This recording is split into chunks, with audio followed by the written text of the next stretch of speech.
Read them. Yeah.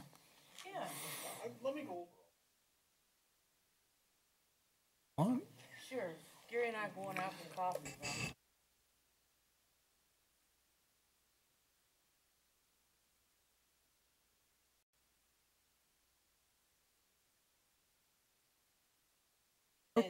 Okay. I'd like to welcome everybody to the September 13th Finance Committee meeting of the Sacramento Metropolitan Fire District. Let the record show that we have committee members, Director Jack Scheidegger present, Director Gay Jones, and myself, Gary Monk, present. Start off the meeting with public opportunity to discuss matters of public interest within the committee's scope, including items on or not on the agenda. Did we have any responses? No, we don't. Okay, thank you. Second item on the list, the consent agenda. I'd like to entertain a motion to accept the consent agenda. So moved. So moved. And second, sir. Thank you. Directors Jones, Aye. Scheidegger, Aye. Monk. Aye. Motion passes. Thank you, directors. Next on the agenda, financial reports, July 2012 with CFO McFarland.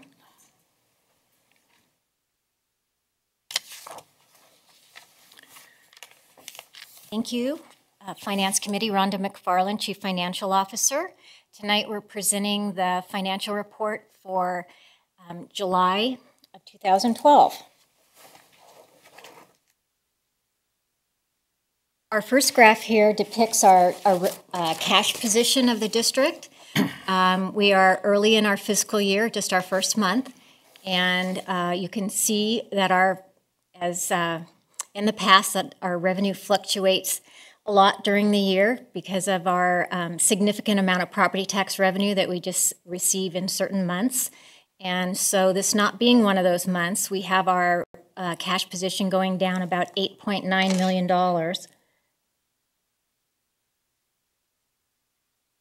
Our next schedule is actually based on our accrual basis fund balance, and we did make some changes to this from last month. We reviewed it to make sure we had things in there that were really just cash and cash equivalents, receivables, and the types of things that are liquid in nature. That brought our numbers down about 1.2% from what you've seen in the past. In addition, the budget is larger this year, and with a larger budget, the cash represents a smaller percentage of the operating expenditures. Let's see what else I was going to say about that. We actually are significantly better than we were at this time last year by about $9 million, and based on not being in a deficit position for our past fiscal year. And even this month, we had a good amount of revenue coming in compared to last year. I think we were over $900,000 more, which leads me into the next slide that talks about our revenue. $2.9 million was our total revenue for July, $918,000, significantly more than the prior year. Attributable to all the work that this board and staff and our shift personnel have done in the area of cost recovery for our medic fees. We totaled $2.5 million, or $482,000 more than we had in the prior year, or I'm sorry, more than the budget, and $1.2 million more than last year's revenue. Excuse me. I will say that there's a number of things that are attributable to this. When I took a look at our billing records from Whitman, we are having significantly more bills go out. We were ranging, about 30 to 40% more bills going out than we had last year. I would think that it has to do with the volume that we've been experiencing, as well as putting in the treat no transport fee. We also have very good improved collections based on the bundling, which gives less individual charges subject to dispute. So overall, we're very, very healthy in the medic fee area. I will mention that the fees here do not include the budget for the GEMT. We have segregated that into a separate account, and on that revised sheet that you saw, we footnoted that we removed that so that we could follow an equal comparison to last year. And we expect at this point that that GEMT revenue probably will be coming in February. We are still meeting with the state and the feds, and I must say that the state has been very, very supportive and has very much invested their time to become educated about our medic cost recovery operation. And so when there's more to report, I'm sure you'll be hearing from Chief Clough to tell you about that. We did have our successor agency disbursement of $395,000 that came in July. We also had received some similar monies in June.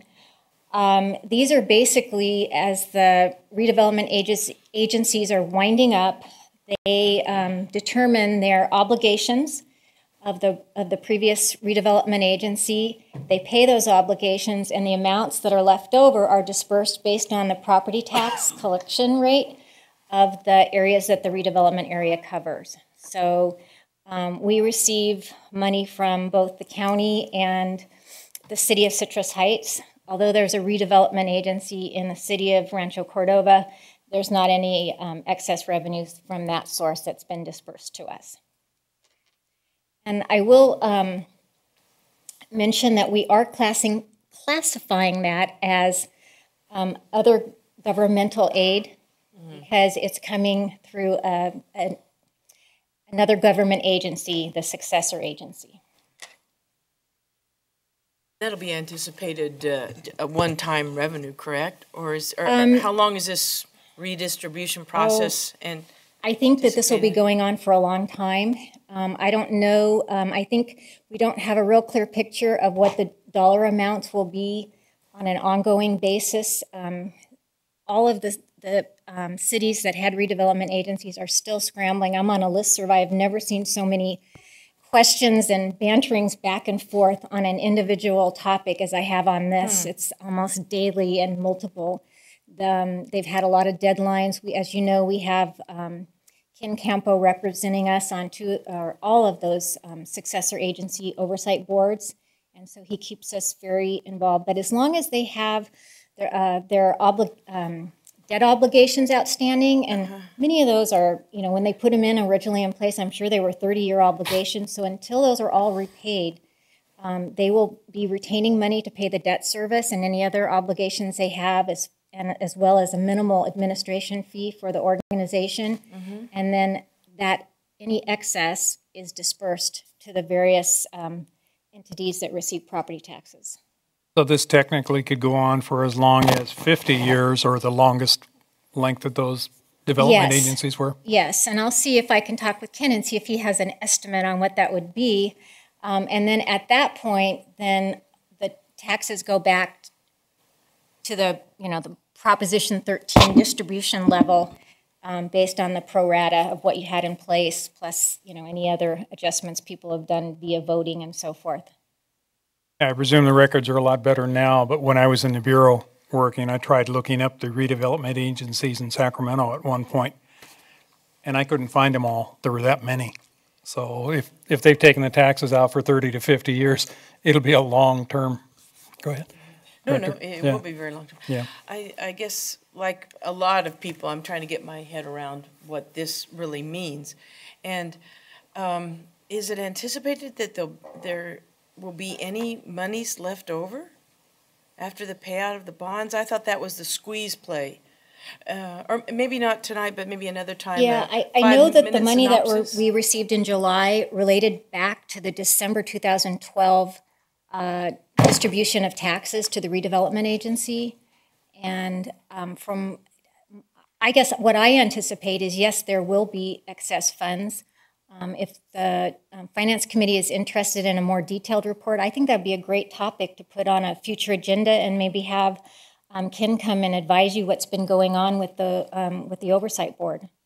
I would appreciate it to get a sense of, instead of a 52 card pickup where everybody's going crazy, it's like, and it was a big shock, huge change and a huge shift.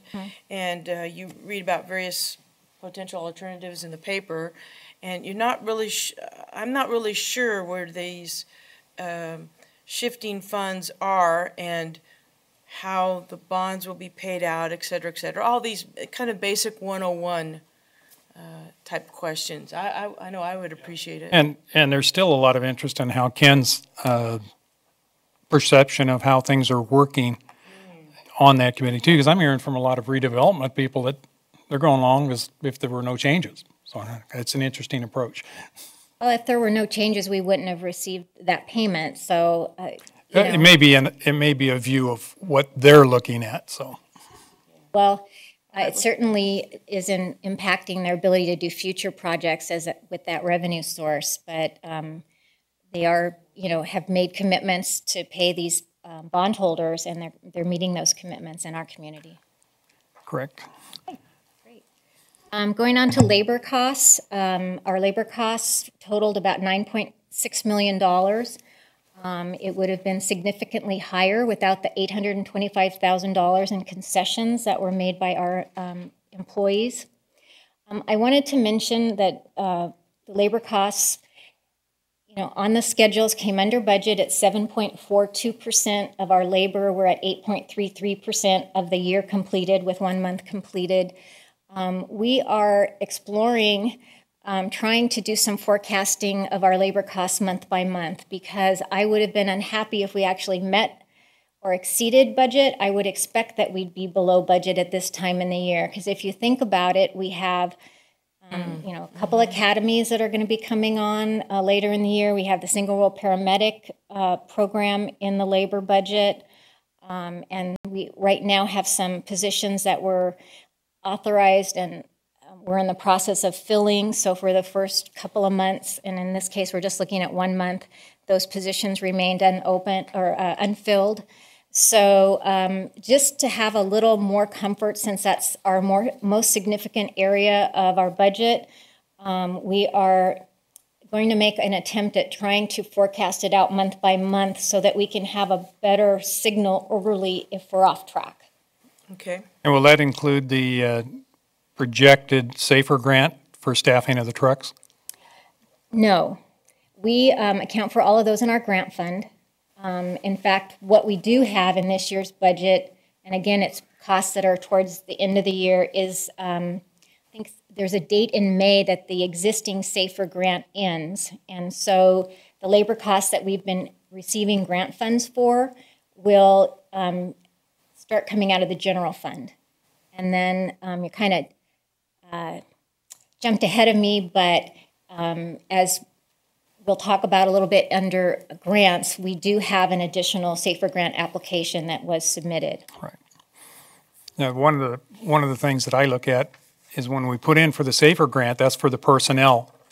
And I like that because we can forecast it. But what we forget about sometimes in the consideration is if we put it on a truck or an engine company or whatever, we're buying a lot of stuff to equip that may not be necessarily considered up front. So just so we have an overall picture of the total cost of what we're spending. So that's good. I would say that if you want more information on that, I think an operational person would probably need to address that. Well, just to clarify that, so the question would be the costs associated with the truck companies themselves and the purchase, that type of thing. No, basically, we're saying we want to go after a SAFER grant to staff, 3 trucks, 12 people. That's fine. But when you say you're going to hire an additional 12 people to staff trucks, now, do we have the trucks? Do we have the equipment that goes on the trucks? Do we have the turnouts? Do we have all the equipment that we have to staff those people with too? That's it's easy to say we're picking up 12 people on a SAFER grant, but it's all those other associated costs that we have to deal with at before or after these people are hired that all goes into the big picture of what it cost us. Understood, yeah. The infrastructure, where they're going to sit and how we outfit them as deliver the service. However, I think that would be all captured in the other areas of the budget and, you know, the turnouts and the safety budget and all those other areas. This would just be the labor cost, correct, Rhonda? Yeah, they do fund certain operation training costs and things like that. I don't know my initial thought, and confirm it or tell me if I'm off base, but since we have closed engine companies, I would think there would be, you know, available apparatus and so forth. Would that not be true? Yeah, the apparatus that we staffed, although you're talking about this year's budget and this year's Safer grant that we just applied for that we don't know if we have or not. Right. Yeah, that was that wouldn't be adding more truck companies at this point, I don't believe. It's scheduled for next year. Well, it's this fiscal year that we put in for it. Okay, so you're saying it would just, we would have more available staff for our established engine companies? Yeah, and I think that'd probably be better directed to Mr. Davis. And you know, I don't want to say something that I don't know completely the answer on that, but I do know that because I haven't been that involved in the grant cycle. The point behind it is, yeah, we're picking up, we have an opportunity for a Safer grant that'll fund X. But in reporting to the public, it's a matter of saying, okay, we're hiring 12 people. We have already considered the equipment necessary for them to ride on the trucks. And when we hire people, we have to provide them with this list of required things. And we've already considered that as part of our budget. This is for the personnel. But it's explaining it and reporting it to the public that. And correct. And with the number of companies that we have closed currently, the equipment and all those resources are available and I believe already in hand. And that's what we need to report to the public. It's so they have a, boy, you guys are just flush with money. No, we've planned for this. We've got it in reserve. And we're not just throwing money out there for no reason at all. Absolutely. I just wanted to jump back a little bit to the general fund revenue and just emphasize that I did add a new schedule that we haven't had before, since we are focusing on better recovering costs in our community risk reduction division. I went ahead and put together a schedule of their revenue last year, month by month, and what we've received to date. I will say that we're just in the starting blocks. I don't think you're going to see a lot of that coming in August either, but in September, a significant amount of inspection fee notices for the self-inspection program are being sent out weekly. So I think you'll first start seeing it in probably the third quarter or the third month of this quarter. And we anticipate that all of the invoices for the inspections that and were anticipated in the budget will go out during the fiscal year. So even though we are not receiving it evenly over the year, we do still anticipate receiving all of it. But I wanted to go ahead and, since it's a significant part of our budget now, be able to watch that month by month. So that was your page 11 of your Finance Committee report. Yes, and so I did, buttonhole Chief Iverson about that when I saw him, and I think the answer is that we just don't necessarily receive things evenly during the year, but according to him, he's seeing a lot of activity. We had a meeting yesterday with the city of Rancho Cordova, and there was a lot of discussion of projects that are moving forward, so we do, at this point, believe that that we'll get there. Mm-hmm. Just look, there is a huge variance looking at last year. I mean, from about 11,000 up to 172,000. I mean, there's huge differences depending on the month. So, well, we'll see how it turns out this year and see if we have that great a fluctuation or if it parallels the same months for construction and permit pulling.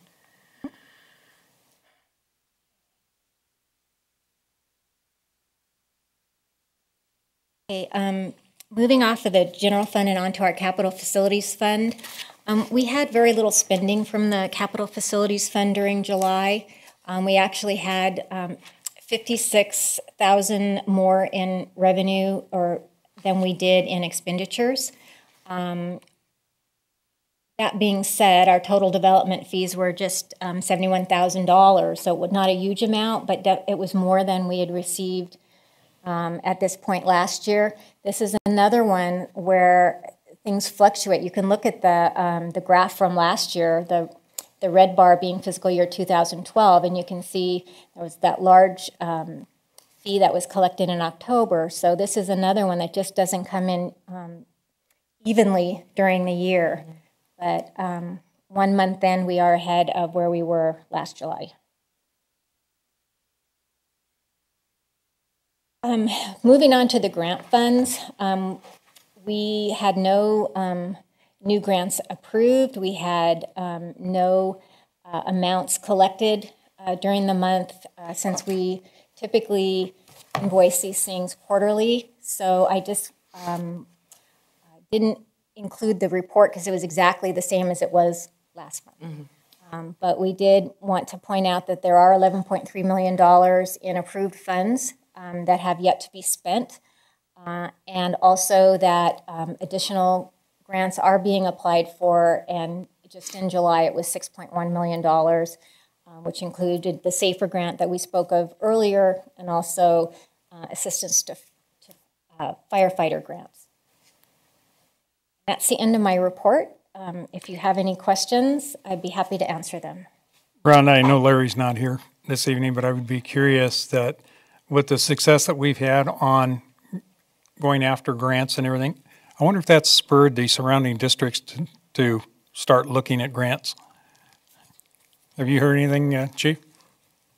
You know what, I haven't in terms of, I know with a lot of the different grants that we're successful with, we do them as regional grants. And so when we're successful, they're successful as well. I don't know in the SAFER grants what our regional partners are doing on those. I really don't on that. It would be interesting to see whether or not it's spurring the surrounding agencies, or they're just relying on us to do it. I know that Mr. Davis does a lion's share of the work for a lot of the regional grants, and especially the SAFER grants. A tremendous amount of administrative staff goes into that. Yeah. And fortunately, we have some high expertise in that area, so I think that's the corresponding success we've had. Yeah, with the knowledge about grant funding and the pecking order, if you will, on how they're funded, when you step from an individual agency to a regional program or a regional approach to it, they're looked at more seriously than the individual. So we're making the right steps. I was just wondering whether the other agencies are starting to follow, or they're just relying on us to do it. So well, you're absolutely right. So it is a win-win. It helps our partner agencies, and it helps us because they do score your grant higher when you have regional participation. And there is a tremendous amount of back half of the grant of tracking, and a tremendous amount of administrative processes that happen once you've been awarded the grant. I know Mr. Davis and his staff work diligently to meet certain benchmarks throughout the year with reporting requirements and all that too. So it's not necessarily free money. Right, something about sleepless nights and... Thank you very much. Thank you. What do we got next here? Next thing on the agenda is legal bills for May of 2012.